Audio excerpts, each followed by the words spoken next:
Recul démocratique, polarisation, enlisement social et économique.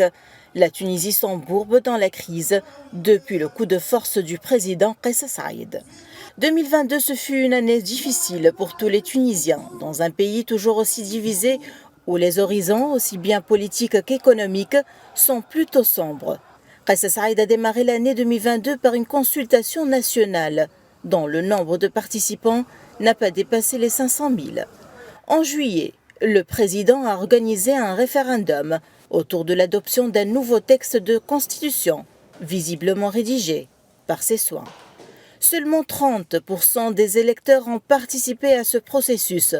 Sans attendre l'annonce des résultats finaux, le président a fait publier la constitution au journal officiel de la République tunisienne, faisant entrer le pays dans une troisième république qui se caractérise par un ultra-présidentialisme.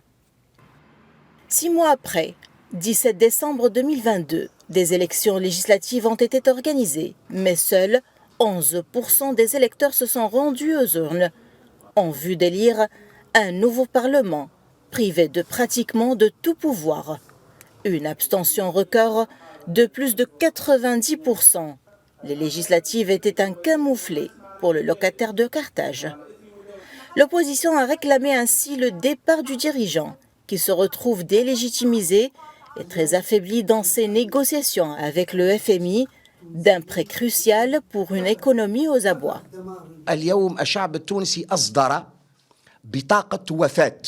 Aujourd'hui, le peuple tunisien a émis un certificat de décès pour tout le processus du 25 juillet. Une nouvelle alternative doit être trouvée.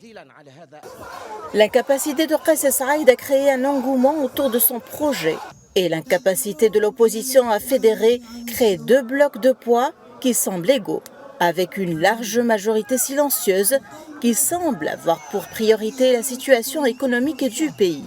Les Tunisiens ont appris au fil des mois de cette pénible année 2022, marquée par la pénurie, à composer avec les aléas du marché et de la pénurie qui sévit sur de nombreuses chaînes de produits et d'aliments. Beurre, sucre, farine, semoule et lait sont les 5 aliments de base dont la majorité est subventionnée par la caisse de compensation. Ces produits ont été largement affectés par la pénurie ces derniers mois. Il nous manque du sucre, de la semoule, de l'huile, du lait et de la farine. Nous vivons une situation étouffante. Il faut trouver une solution d'urgence. Une situation sociale amère qui a poussé de nombreux Tunisiens à migrer clandestinement. Depuis le début de l'année 2022, un nombre record de migrants disparus en mer, avec pas moins de 580 migrants depuis le début de l'année. 37 000 candidats à la migration ont été empêchés de le faire par les autorités tunisiennes, alors que 18 000 ont réussi à atteindre les côtes européennes.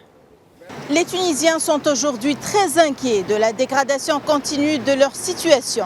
Inflation galopante, chômage très élevé et taux de pauvreté qui touche 4 millions des 12 millions de Tunisiens.